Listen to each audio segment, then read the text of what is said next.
Hi, good morning students. How are you? Right, we are going to study about notes. What is a note? Do you know about that? Note என்றா என்ன? உங்களுக்கு அதை பற்றி தெரியுமா? நாங்கள் இன்றைக்கி நோட்டை பற்றி தான் படிக்க போகிறோம். Note. What is it? Note என்றால் என்ன?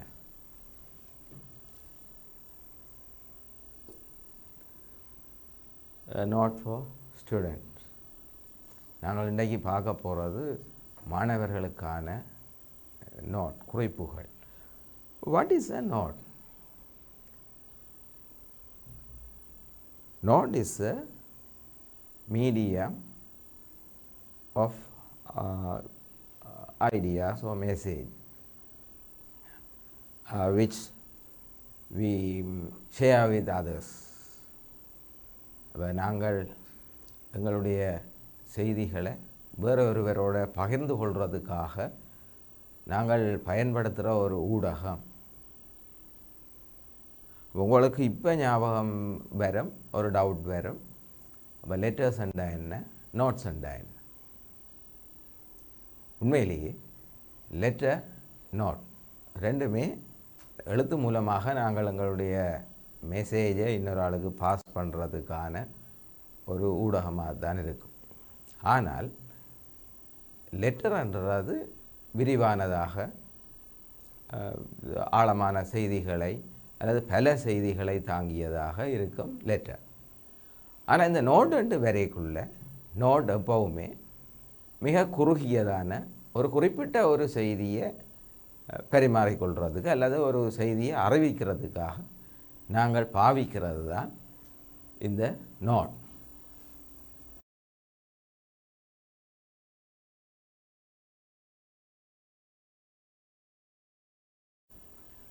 நாங்கள் நோட் எப்படி எழுத போகிறோம்? நம்ம ஒவ்வொன்றுக்கும் ஒவ்வொரு மெத்தட்ஸ் இருக்குது. லெட்டர்ன்னு சொன்னால் நாங்கள் இனி அடுத்தடுத்த வகுப்புகளில் அதை பற்றி பார்ப்போம். இப்போ நாங்கள் ஷார்ட் அண்ட் ஃபார்மாக இருக்கிற ஒரு அவசர இது உங்கள் எல்லோருக்கும் தெரியும். நீங்கள் பாவிக்கிற ஒரு விஷயம் இந்த மொபைல் ஃபோன்ஸில் பாவிக்கிற messages, SMS, short message service என்று சொல்லப்படுற அந்த மெசேஜ்ன்றது எல்லாருக்குமே பரிச்சயமானது. ஆனால் நாங்கள் அதில் பாவிக்கிற லாங்குவேஜ் பியோர் இங்கிலீஷோ என்றால் இல்லை. அது நாங்கள் எங்களுடைய மதர் டங்கையும் இங்கிலீஷாக மாற்றியும் பாவிப்போம், அல்லது வேறு விதமாக நாங்கள் எங்களுடைய ஐடியாவை ஷேர் பண்ணுறதுக்காக அல்லது எங்களுடைய ஒரு மெசேஜை இன்னொரு ஆளுக்கு பாஸ் பண்ணுறதுக்காக மட்டும் நாங்கள் அதை பாவித்து கொண்டு இருக்கிறோம். ஆனால் பரீட்சை நோக்கமாக கொண்டு நாங்கள் இந்த மெசேஜ் அதை நோட் எழுதைக்குள்ள அங்கே லாங்குவேஜுக்கு கூடிய பெறுமதி வழங்க வேணும். இல்லைன்னு சொன்னால் நாங்கள் மார்க்ஸை இழக்க வேண்டி வரும். அப்போ அந்த வகையில் தான் நாங்கள் இன்றைக்கு இந்த நோட் என்ற விஷயத்தை பற்றி பார்க்குறதுக்கு வந்திருக்கிறோம். ரைட் ரைட் ரைட் அப்போ நோட் என்றது என்ன நாங்கள் பார்த்து நாங்கள் what is a note? It is a medium which helps us to convey our message to a person. அதுலேயும் இம்பார்ட்டண்ட்டானது பர்சனலி. ஏனென்றால் நாங்கள் இது பகிரங்கமான செய்திகளை பகிர்றதுக்காக நாங்கள் நோட்ஸை பாவிக்கிறதில்ல, லெட்டரை மாதிரியே தான் இது பர்சனல் மெசேஜஸ் ஓ ஐடியாஸ் ஏதோ ஒன்று நாங்கள் வேறு ஒரு ஆளோட ஷேர் பண்ணி கொள்வதுக்காக இதை பாவிக்கிறோம். அப்போ அதுதான் நோட். ரைட், இப்போ நாங்கள் நோட்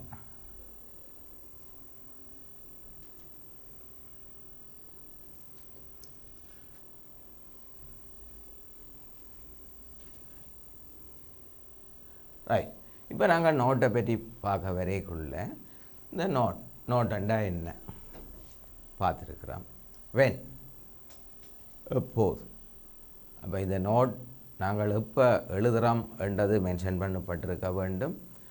அதே வேளையில் நாங்கள் எழுதுகிற மெசேஜ், அதாவது நாங்கள் பாஸ் பண்ண விரும்புகிற அந்த மெசேஜ் எப்போ நடந்ததோ அல்லது நடக்கிறதோ நடக்க போகிறதோ டென்ஸ் எங்களுக்கு முக்கியமல்ல. ஆனால் அந்த மெசேஜுக்குரிய ஒரு காலம் அங்கே முக்கியமாக இருக்குது. அதே மாதிரி எங்கே நடக்க இருக்குது அல்லது எங்கே நடந்தது, நடக்கிறது, நடக்க போகுது. அங்கே நான் சொன்ன மாதிரி இங்கே டென்ஸ் நாங்கள் கவனத்தில் எடுக்க தேவையில்லை. ஆனால் அது எங்கே நடக்க போகுதுன்றது இங்கே மிக முக்கியமானது ஒரு விடயம். மற்றது ஏன்ன்றது, அந்த மெசேஜை நாங்கள் பாஸ் பண்ண வேண்டிய தேவை என்ன, ஏன் அந்த மெசேஜ். அப்போ இந்த விஷயங்களை நாங்கள் இந்த மெசேஜில் எப்போவுமே கொண்டிருக்க வேணும். இல்லை என்றால் அந்த மெசேஜ் பெறுமதியற்ற ஒன்றாகவே இருக்கும். Right. What is a message you pass to your friend? அப்போ இப்போ நாங்கள் ஒரு எக்ஸாம்பிளுக்கு வருவோம். இது வழக்கமாக வார ஒரு விஷயம். அதாவது கேள்விகளில் வழக்கமாக ஓஎல் மட்டுமல்ல, கீழ் வகுப்புகளையும் நீங்கள் சந்திச்சிருப்பீர்கள். இந்த நோட் எழுதுறதை பற்றி கூடுதலாக கிரேட் 8 அல்லது 7 தொடங்குது இந்த மெசேஜ். ஆனாலும் கூட கிரேட் 8 இருந்து நீங்கள் இதனுடைய முக்கியத்துவத்தை உணர்ந்து கொண்டிருப்பீர்கள். அந்த வகையில் நாங்கள் மிக ஆரம்பத்தில் இருந்து போகலாம் என்று நினைக்கிறேன்.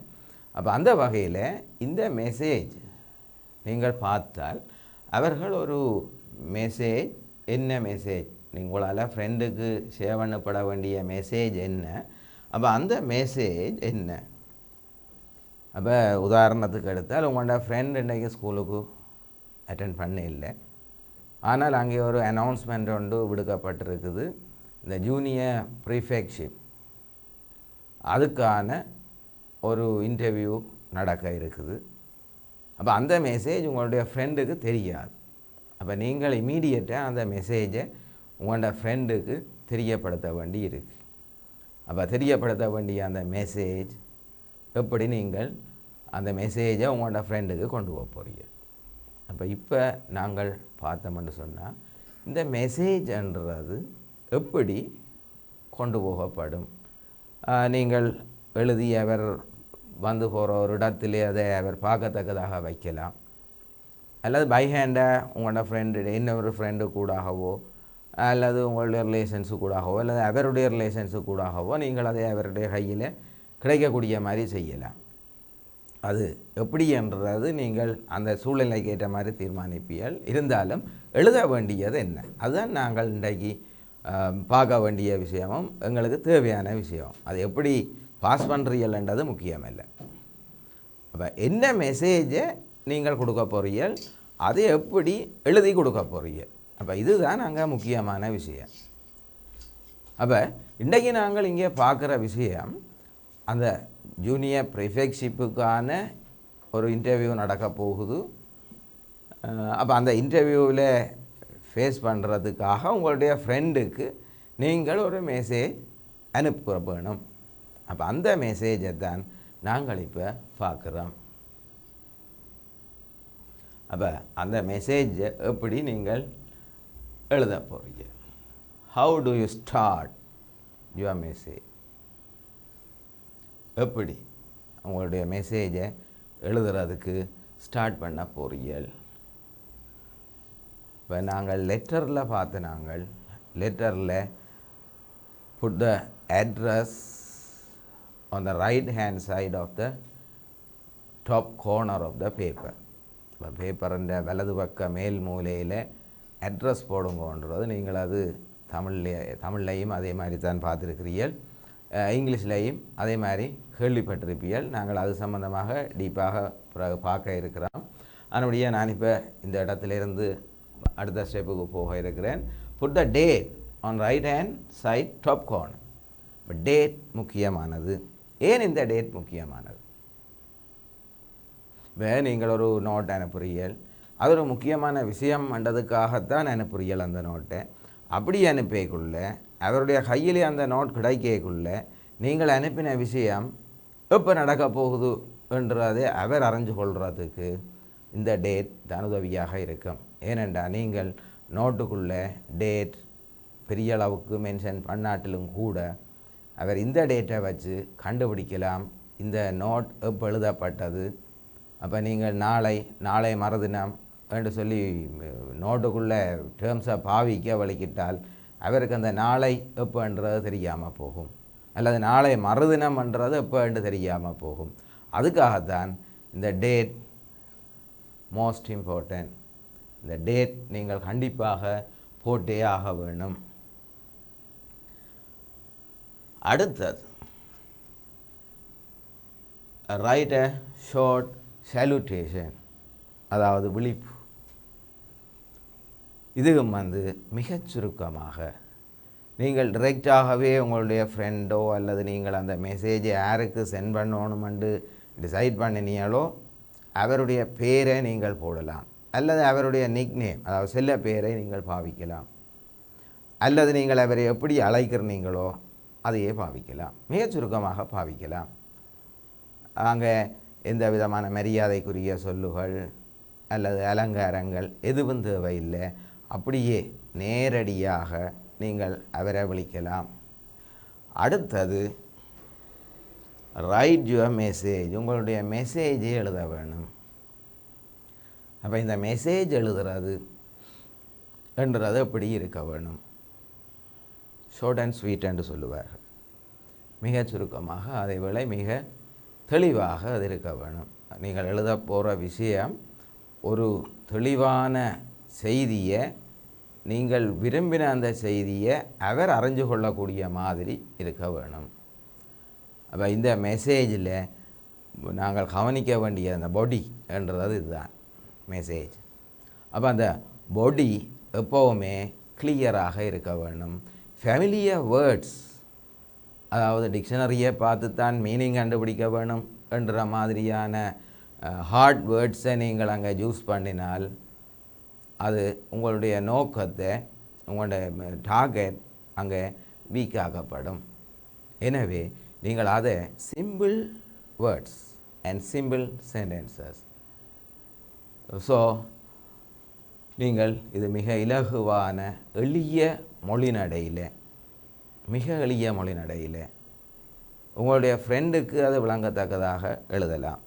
ஆனால் நாங்கள் பரீட்சையை நோக்கமாக கொண்டு இந்த மெசேஜை எழுதுவமாக இருந்தால் அங்கே கிராமர், ஸ்பெல்லிங், பங்க்சுவேஷன் மார்க்ஸ்,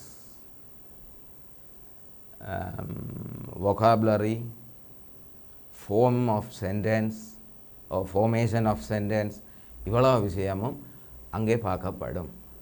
அப்போ அங்கே அவை அப்படி பார்ப்பினோம். எக்ஸாமண்டு நீங்கள் எழுத வழிக்கிடைக்குள்ளே இவ்வளோ விஷயமும் அங்கே பார்ப்பினோம். அப்போ அதில் கூட நீங்கள் தெளிவாக இருக்க வேணும், நீங்கள் அறிஞ்ச விஷயமாக இருக்கும். நான் திரும்பவும் சொல்கிறேன் என்னென்றால், இந்த லெட்டரை பொறுத்த வரையில் உங்களுக்கு 5 மார்க்ஸுக்கான ஒரு கொஷனாக அநேகமாக கொஷன் நம்பர் 6 வாரது ஃபஸ்ட் பார்ட்டில். அப்போ நாங்கள் எக்ஸாம் என்று வந்தால் அதுக்குரிய மாதிரி நாங்கள் ஸ்கோர் பண்ணுறதுக்கான வழி என்ன, இப்போ அதை ஸ்கோர் பண்ணுறதுக்கான வழி என்னென்னா அதுக்குரிய மார்க்ஸை அவை எப்படி அங்கே டிவைட் பண்ணி வச்சிருக்கணும், என்ன க்ரைட்டீரியாவுக்கூடாக உங்களுக்கு இந்த மார்க்ஸை அவை வழங்க போயினோம் என்ற விஷயம் உங்களுக்கு தெரிஞ்சிருக்க வேணும். அப்போ ஆல்டுகெதர் 5 மார்க்ஸ் உங்களுக்கு வழங்க இருக்கணும். அதில் கண்டென்ட் என்று சொல்லப்படுற உள்ளடக்கம், அந்த உள்ளடக்கத்துக்கு உங்களுக்கு 5 மார்க்ஸ் 2 மார்க்ஸ் உள்ளடக்கத்துக்கு வழங்கப்படும். அப்போ நீங்கள் அதை கேட்ட அந்த கேள்வி என்ன என்றதை விளங்கி சரியான வடிவத்தில் நீங்கள் உங்களுடைய அந்த மெசேஜை அங்கே கொண்டிருப்பியலாக இருந்தால் நீங்கள் 2 மார்க்ஸை ஸ்கோர் பண்ணலாம். அதே வேளையில் நான் பிறகு சொன்ன விஷயம் என்ன, சரியான கிராமர், சரியான ஃபார்மேஷன் ஆஃப் சென்டென்ஸ், சரியான vocabulary, எரர் இல்லாத ஸ்பெல்லிங், பங்க்சுவேஷன் மார்க்ஸ் போன்ற இந்த விஷயங்களுக்கு, மற்றது கிளியர்னஸ், இதுகளுக்காக 3 மார்க்ஸை நீங்கள் எடுக்கலாம். அப்போ இந்த 3 மார்க்ஸ்ன்றது நிறைய பகுதிகளாக அங்கே பிரிக்கப்பட இருக்குது. இப்போ இதில் ஒரு விஷயத்தை நீங்கள் கவனத்தில் வச்சிருக்க வேணும். என்னென்று சொன்னால், இந்த கண்டென்ட் டோட்டலி இர்ரெலவெண்ட்டாக, அதாவது கேட்ட கேள்விக்கு பொருத்தமற்றிருந்தால் அதுக்கு 0 மார்க்ஸ். அதே மாதிரி இந்த லாங்குவேஜ், நான் ரெண்டாவதாக சொன்னேன், இந்த லாங்குவேஜ் என்ற பக்கத்தில் நீங்கள் கவனம் எடுக்கக்குள்ளே அல்லது எழுதைக்குள்ளே நீங்கள் அதில் 0 மார்க்ஸ் எடுக்கிறதுக்கான வாய்ப்பு எப்படி வரும்? முழுமையான grammatical errors, so many spelling errors, அதே மாதிரி சென்டென்ஸ் ஃபார்மேஷன் பொருத்தமற்றதாக இருந்தால் நீங்கள் 0 மார்க்ஸை ஸ்கோர் பண்ண வேண்டி வரலாம். அப்போ இந்த கண்டென்ட் ஓ லாங்குவேஜ் ஏதோ ஒன்றில் நீங்கள் 0 மார்க்ஸ் எடுத்து, கண்டென்ட் டோட்டலி இரலவெண்ட்டாக இருந்தால் நீங்கள் எழுதின லாங்குவேஜ் எவ்வளவு சரியாக இருந்தாலும் அங்கே உங்களுக்கு மார்க்ஸே வழங்கப்பட மாட்டாது. ஏனென்றால் கேட்ட கேள்விக்கு விடை. அது எல்லா பாடத்துக்கும் பொருத்தம், ஆங்கிலம் மட்டுமல்ல, எல்லா பாடத்துக்கும் அது பொருத்தம். கேட்ட கேள்வி என்ன என்றதை விளங்கி அதுக்குரிய ஆன்சரை நீங்கள் வழங்கியிருப்பீர்கள் என்றால் மட்டும்தான் அந்த கண்டென்ட்டுக்குரிய மார்க்ஸ் உங்களுக்கு வழங்கப்படும். அப்போ அதில் 0 எடுத்தால் language automatically 0 marks. So you have to lose altogether 5 marks for the question number 6. So how can we earn marks? எப்படி நாங்கள் மார்க்ஸ் எடுக்க போகிறோம்? இந்த கண்டென்ட் அது நீங்கள் கேள்வியை வாசித்து மிக சரியாக அதை விளங்கி கொண்டு எழுதுவியலாக இருந்தால் அதுக்குரிய மார்க்ஸை ஸ்கோர் பண்ணலாம். அதுலேயும் உங்களுக்கு ஒரு அட்வான்டேஜ் இருக்குது. அந்த இன்ஸ்ட்ரக்ஷனையும் கொஷனையும் நீங்கள் சரியாக வாசிப்பியலாக இருந்தால் அங்கே என்னென்ன விஷயம் குறிப்பிட வேணும் என்று சொல்லி அவர்கள் போட்டிருப்பார்கள். உதாரணத்துக்கு நாங்கள் சொன்னால், what is the message, date, time, venue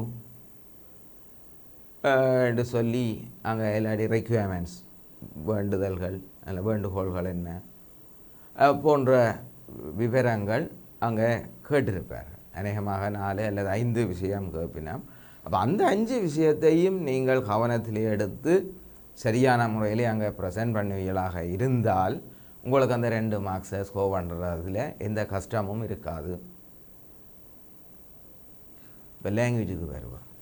இப்போ அங்கே நீங்கள் கண்டென்ட் ஓகே, லாங்குவேஜ் நான் முதல் சொன்ன மாதிரி லாங்குவேஜில் 0வாக இருந்தால் அந்த கண்டென்ட் நீங்கள் ஃபுல்லாக எழுதியிருந்தாலும் கூட நீங்கள் அந்த ஃபுல் மார்க்ஸை ஸ்கோர் பண்ணவே முடியாது. அதுக்கு 1 மார்க்ஸ் தான் கிடைக்கும். அப்போ இந்த லாங்குவேஜில் நீங்கள் கூட கவனம் எடுக்க வேணும். எப்படி ஏதாவது ஒரு சென்டென்ஸ் ஆவது மிகச்சரியாக நீங்கள் எழுதியிருக்க வேணும். அப்படி நீங்கள் மிகச்சரியாக ஒரு சென்டென்ஸ் ஆவது சரியான முறையில் எழுதியிருப்பீர்களாக இருந்தால் அதுக்கு 1 மார்க்ஸ் இருக்குது. அப்போ அது அந்த கண்டென்ட்டுக்கு வந்த 2 மார்க்ஸை அப்படியே மெயின்டைன் பண்ணுறதுக்கு ஹெல்ப் பண்ணும். அப்போ அதை ஹெல்ப் பண்ணினா நீங்கள் இங்கே 1 மார்க்ஸ் எடுத்தால் கூட 5 மார்க்ஸுக்கு 3 மார்க்ஸை ஸ்கோர் பண்ணலாம். அதே மாதிரி நீங்கள் அதில் சரியான பங்க்சுவேஷன் மார்க்ஸ் பாவிச்சிருக்கிறீர்கள், சரியான டென்ஸ் சரியான முறையில் பாவிச்சிருக்கிறீர்கள், ஃபார்மேஷன் ஆஃப் சென்டென்ஸ் சரியாக இருக்குது, நீங்கள் 3 மார்க்ஸை ஸ்கோர் பண்ணலாம். ஸ்பெல்லிங் எரர்ஸ் எப்படி என்று கேட்பீர்கள். இந்த ஸ்பெல்லிங் எரர்ஸ் 3 ஸ்பெல்லிங் எரர்ஸுக்கு 1 மார்க்ஸ் ரெடியூஸ் பண்ணப்படும். 3 மிஸ்டேக்ஸ் இருந்தால் 1 மார்க்ஸ் ரெடியூஸ் பண்ணப்பட வாய்ப்பு இருக்குது. அப்போ நீங்கள் அந்த ஸ்பெல்லிங்கையும் கூட கவனம் எடுக்க வேணும். ரைட், இப்போ ரைட் யுவர் மெசேஜ். அடுத்தது அந்த மெசேஜில் நான் இப்போ சற்று முன்னர் குறிப்பிட்ட மாதிரி அதில் கேட்டிருக்கும், இப்போ நீங்கள் அந்த எதிர்பார்க்குற அல்லது நீங்கள் கூற விரும்புகிற அந்த செய்தி எப்போ நடக்க இருக்குது, டேட், டைம், வென்யூ, எங்கே நடக்க போகுது, உங்களுக்கு யார் அதை ஹூ இஸ் த இன்ஃபார்மர், யார் உங்களுக்கு அறிவித்தது, அல்லது how did you get the message, நீங்கள் எப்படி அந்த மெசேஜை பெற்றிருக்கிறீர்கள் போன்ற விஷயங்களையும் அதில் நீங்கள் இந்த மெசேஜுக்குள்ளே அதையும் சேர்த்து விடலாம். அப்போ இப்போ நீங்கள் இந்த இடத்துக்குள்ள வந்தியல் என்று சொன்னால் கடைசியாக put your signature. That is also the important matter. ஏன் அந்த மெசேஜை யார் எழுதினதுன்றதை நீங்கள் மெசேஜ் அனுப்பினவர் அதை பெற்றுக்கொண்டு படிக்கக்குள்ள தெளிவாக வேணும். அப்போ அதை அவர் யார் இந்த மெசேஜ் அனுப்பினதுன்றதை அறிஞ்சு கொள்வதுக்காக நீங்கள் எப்போவுமே உங்களுடைய சிக்னேச்சர், அது ஷார்ட் சிக்னேச்சராக இருக்கலாம், அல்லது சும்மா நார்மல் ஹேண்ட் ரைட்டிங்கில் உங்களோட நேம் எழுதி விடலாம், அது உங்களோட விருப்பம். ஆனால் அது கட்டாயம் முக்கியம். அப்போ இந்த நோட்டுக்குரிய ஃபார்மேட்ன்றதும் அங்கே உங்களுக்கு இந்த கண்டென்ட்டுக்குள்ளே உள்ளடக்கிற ஒரு விஷயமாக இருக்கும். அப்போ so don't fail to follow the instructions. Put the date on the right hand side top corner, short salutation, message include the date, time, venue, who is the informer, and so on. And then finally you must put your signature or short name in the bottom right hand bottom corner. Right. Now we are going to write a model note. Right. Are you ready? Right.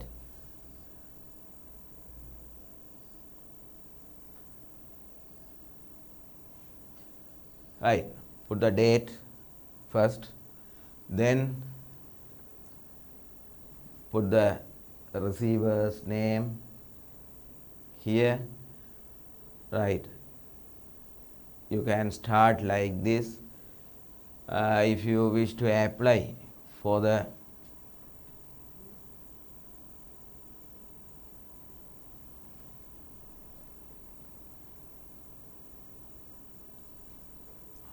Right. இப்போ இந்த மெசேஜை தான் நாங்கள் பார்க்க இருக்கிறோம். What is the message? அப்போ message என்ன? You pass to your friend, உங்களோட நண்பனுக்கு. அப்போ your friend has to apply for a junior prefectship. இப்போ இதைத்தான் நாங்கள் முதல் பார்த்துனாங்க. நான் ஞாபகப்படுத்துறதுக்காக மீளவும் சொல்கிறேன். அப்போ எங்களுக்கு அவர் கேட்டிருக்கிற விவரம் இது, வேறு எந்த விவரமும் இங்கே வழங்கப்பட இல்லை. இருந்தாலும் நாங்கள் அதை இயலுமான தெளிவோடு நாங்கள் குறிப்பிட்டே ஆக வேணும். அப்போ இப்போ இந்த மெசேஜுக்கு வந்திருக்கிறோம். அப்போ இந்த மெசேஜை நாங்கள் எப்படி எழுத போகிறோம்?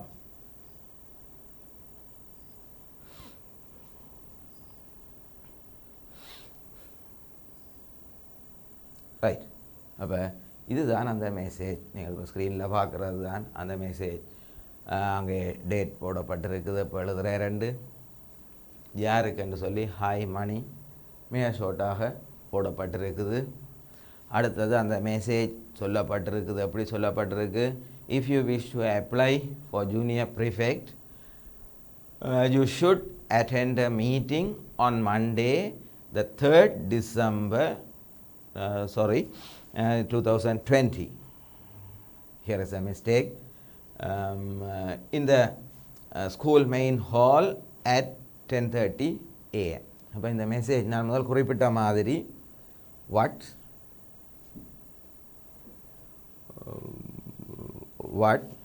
வென் வேர் எல்லாமே இங்கே உள்ளடக்கப்பட்டிருக்கு. What junior prefect selection, when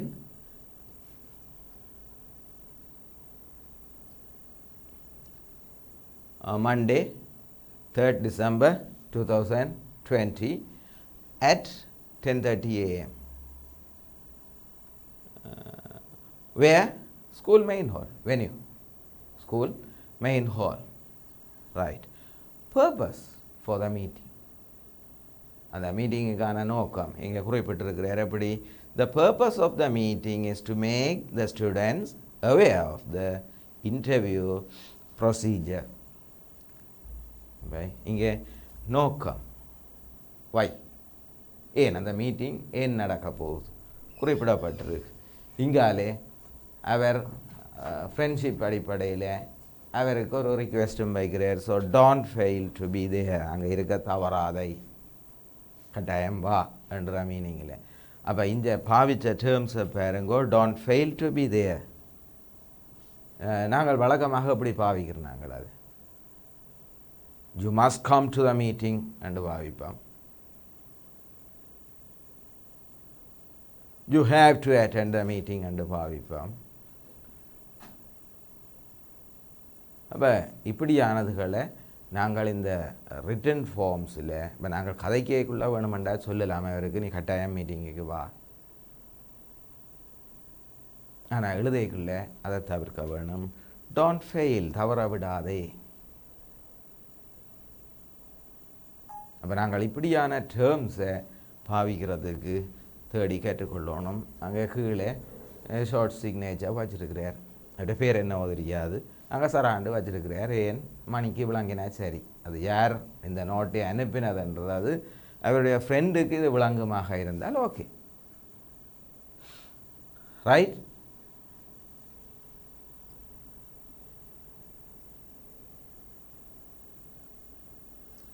அப்போ if he wants to apply for the post, அப்போ நீங்கள் அனுப்புகிற நோட்டுக்கான ரிப்ளை பாசிட்டிவாகவோ நெகட்டிவாகவோ இருக்கலாம். இப்போ நீங்கள் அனுப்புகிற அந்த நோட்டுக்கான ரெஸ்பான்ஸ் எப்படி இருக்கலாம்னா ரெண்டு விதமாகவும் இருக்கலாம். அவர் அதை ஏற்றுக்கொள்ளலாம், ரிஃப்யூஸ் பண்ணலாம், மறுக்கலாம். அப்போ இங்கே அவர் அந்த நோட்டை ஏற்றுக்கொண்டால், அவர் அதை அப்ளை பண்ண விரும்புகிறார் என்று வச்சுக்கொண்டால், அவர் எப்படி ஒரு ரிப்ளை நோட்டை ரைட் பண்ணுவார், அதுதான் இப்போ பார்க்க போகிறோம். அங்கே டேட் போடுவார். டேட்டுகளை கவனித்து பாருங்கோ. அங்கே 30th November 2020 அவர் அங்கே இவருக்கு நோட் சென்ட் பண்ணினவர். இவர் அதை ரிசீவ் பண்ணி இப்போ ரிப்ளை கொடுக்குறார் 1 December 2020. இப்போ அங்கே அந்த நோட்டை ரைட் பண்ணினவர் இங்கே அந்த நோட்டுக்குரிய ரிசீவராக மாறுறார். எப்படி? அங்கே சரா சென்ட் பண்ணினவராக இருந்தவர் இங்கே ரிசீவ் பண்ணுறவராக மாறுறார். அதை கவனமாக இருக்கணும். இந்த நோட்டுக்கு ரிப்ளை அனுப்ப சொல்லி அவர்கள் ஒரு நோட் தந்தால் கனவேர் பிளவுற இடம் அதுதான். என்னென்னு சொன்னால் இந்த கேரக்டர்ஸை மாற்றுறதில்லை. கேரக்டர்ஸ் கட்டாயமாக மாற்றப்பட வேணும். இப்போ கேரக்டர்ஸை மாற்றாமலுக்கு நீங்கள் நோட் அனுப்பியலாக இருந்தால், நான் ஏற்கனவே குறிப்பிட்ட அந்த கண்டென்ட் இருக்குல்லோ, அந்த கண்டென்ட்டுக்கு நீங்கள் 0 மார்க்ஸை பெறுறதனூடாக அந்த கேள்விக்குரிய டோட்டல் மார்க்ஸையும் இழக்கிறதுக்கான வாய்ப்பு ஏற்படும். அப்போ யாருக்குன்றது தெளிவாக இருக்க வேணும். அப்போ அங்கே சென்ட் பண்ணினவர் இங்கே ரிசீவ் பண்ண போகிறார் அந்த நோட்டை, ரைட். அப்போ நாங்கள் எங்கள்கிட்ட உள்ள இது இருக்குது, வெள்ளைக்காரன்கிட்டையும் அது இருக்குது, உடனே தேங்க் பண்ணுறது. அப்போ நாங்கள் உடனடியாகவே தேங்க் பண்ணுறது எங்களுக்குரிய மரபு. அப்போ இது நோட். இங்கே நாங்கள் சுவநயங்கள் அதுகள் எல்லாமே தேவையிட்ட உண்டு. டிரெக்டாக நாங்கள் விஷயத்துக்குள்ளே இறங்குறது தான் நோட். அப்போ இங்கே அவர் போடுறார், thank you for your information for me, எனக்கான இந்த தகவலுக்கு நன்றி, முடிஞ்சு. அப்போ அவர் அந்த I have received your note, I received your note, இதெல்லாம் தேவையில்லை. நான் உங்களோட நோட்டை பெற்றுக்கொண்டேன், உங்கள் நோட்டை பெற்றுக்கொண்டிருக்கிறேன்ன்ற விஷயம் எல்லாம் இங்கே சொல்ல தேவையில்லை. தேங்க்யூ ஃபார் யுவர் நோட், அங்கேயே மறைவாக உன்னுடைய நோட்டை பெற்றுக்கொண்டேன் என்றது இங்கே சொல்லப்பட்டிருக்கு. அப்போ நோட்டை பெற்றுக்கொண்டதால் நான் தேங்க் பண்ணுறேன். அப்போ விளங்கி கொள்ளக்கூடியதாக இருக்குது. அப்போ இன்டெரக்டாக அந்த நோட் அவருடைய கைக்கு கிடைச்சதை அவர் இங்கே மென்ஷன் பண்ணியிருக்கிறார். I would like to apply this post, இப்போ இந்த போஸ்ட்டுக்கு நான் விண்ணப்பிக்க விரும்புகிறேன். I will be at school tomorrow and make further actions. இப்போ மேலதிக நாளைக்கு நான் பள்ளிக்கூடத்தில் இருப்பேன். அப்போ நான் மேலதிகமாக நாங்கள் செய்ய வேண்டியதை செய்து கொள்ளலாம் என்ற கருத்தில் இங்கே போட்டிருக்கிறார். வாட் அபவுட் யுவர் ஐடியா, உன்னுடைய ஜோசினி அப்படி நீயும் போட போறியா என்றதை would you like to apply to this post என்று சொல்லி அவர் கேட்காமல் இப்படி கேட்டிருக்கிறார். வாட் அபவுட் யுவர் ஐடியா, உன்னுடைய ஐடியா என்ன? அப்போ அதில் ரெண்டு விதமாகவும் நாங்கள் பார்க்கலாம். நான் போடுறது சரியா பிள்ளையான்னு சொல்லி ஃப்ரெண்டுகிட்ட ஒரு ஒப்பீனியன் கேட்குறதாகவும் இருக்கலாம், அல்லது ஃப்ரெண்டுக்கு ஒரு அதை போடுறதுக்கான ஒரு மோட்டிவேஷனை கொடுக்குறதாகவும் இருக்கலாம், அப்படி இருக்கலாம். அப்போ நாங்கள் இது ஷார்ட் மெசேஜ், ஸோ நாங்கள் அதுக்குள்ள டீட்டெயில்டாக விஷயங்களை கொண்டாந்து செருகி கொடுக்க முடியாது. ஆனபடியாக இப்படி ஷார்ட் ஃபார்ம்ஸில் நாங்கள் அந்த மெசேஜை சரியான முறையில் ஷேர் பண்ணி கொள்ளலாம், அதுக்கான ஐடியாஸையும் ஷேர் பண்ணி கொள்ளலாம். அப்போ இங்கே பார்த்தீங்கன்னா சென்டர் எஸ் மணி, அங்கே முதல் ரிசீவராக இருந்தவர் இங்கே சென்டராக மாறி இருக்கிறார். Right right next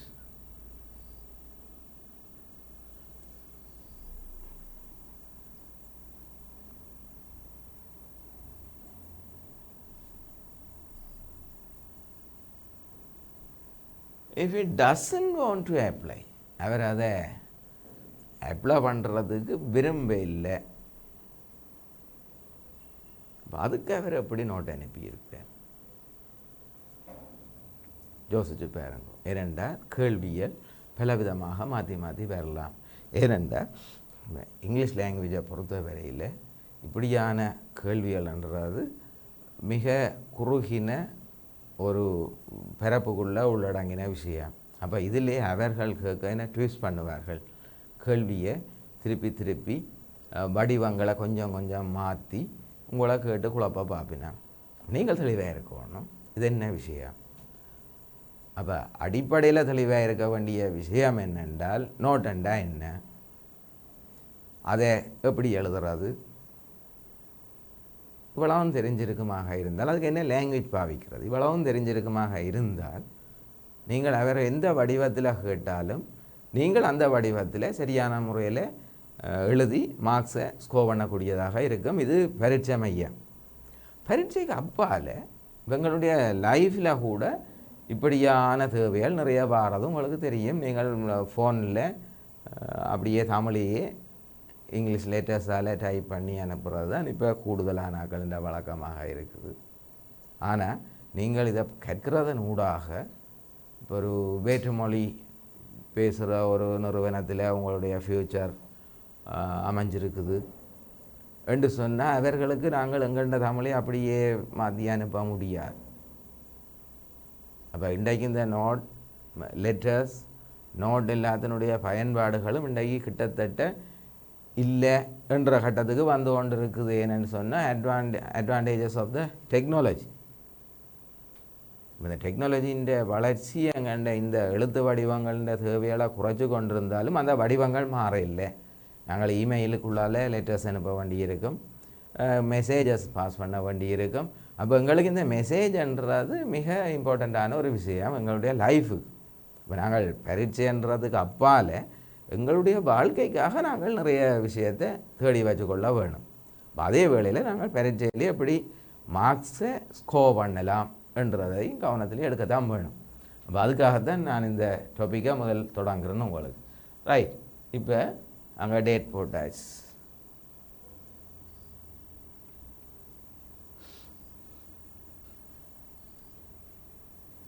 right, receiver.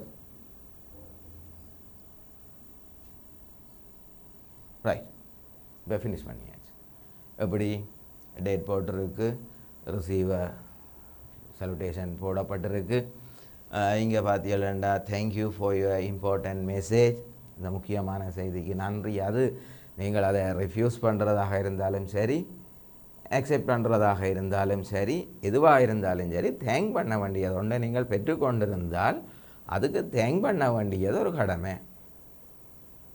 இதுலேயே ஒரு கள்ள நோக்கமும் இருக்குது. உங்களுக்கு சொல்லலாம் என்னென்னு சொன்னால், இந்த நோட் வந்து அநேகமாக என்ன 50 வேர்ட்ஸ் அப்படி எதிர்பார்க்குறத நீங்கள் ஆக குறைஞ்சது 40 வேர்ட்ஸ் ஆவது 45 வேர்ட்ஸ் ஆவது எழுதியிருக்க வேணும். அப்போ அதுக்கு எங்களுக்கு வேர்ட்ஸ் கணக்கும் கொஞ்சம் கொடுக்க வேண்டியிருக்கு. அப்போ இந்த தேங்க் பண்ணி எழுதினால் அதுக்குள்ள கொஞ்சம் கோவம் பண்ணலாம். அதுக்காக தேவையில்லாத விஷயம் எழுதலாது. இது வந்து என்ன இது வந்து ஒரு ஃபார்ம், அதாவது தேங்க் பண்ணுறதுன்றது ஒரு ஃபார்மல் மேட்டர். அப்போ அந்த விஷயத்தை நாங்கள் இங்கே எடுக்கிறது எங்களுக்கு ஹெல்ப்ஃபுல்லாக இருக்கும். மறுபடியாக இந்த தேங்க் பண்ணுறதை மறக்காதீங்கோ. சாரி, இப்போ வேறு அதை மறக்க போகிறேன், இல்லை நான் அப்ளை பண்ண விரும்பவில்லைன்றதை சொல்ல முதல் சாரி, ஐ ஆம் unable to apply this post. என்னால் இதை அப்ளை பண்ண முடியாமல் இருக்குது. Because I have to work hard for our examination. சோதனைக்கு படிக்க வேண்டி இருக்குது, நான் அதுக்குள்ளவே மினைக்கிட விரும்ப இல்லை என்றதை இங்கே சொல்ல வாரேன். I will meet you tomorrow at school. அப்போ மேலது அமௌண்ட்டுன்னு சொல்லல, இல்லை நாளைக்கு நான் ஒன்றா சந்திக்கிறேன், அதோட இப்போ அடி போட்டேன். ரைட், கீழே சிக்னேச்சர் பண்ணி தன்னுடைய இந்த நோட்டை அவர் முடிச்சுட்டேன். அவ்வளோ காணும்.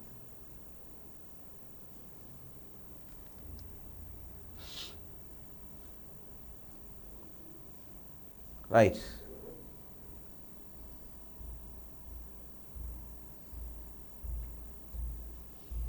right. Can you write a note for your own purpose? Can you? I hope that you will do that correctly. So, thank you for this session. I will finish this session today. Okay? Right? Goodbye.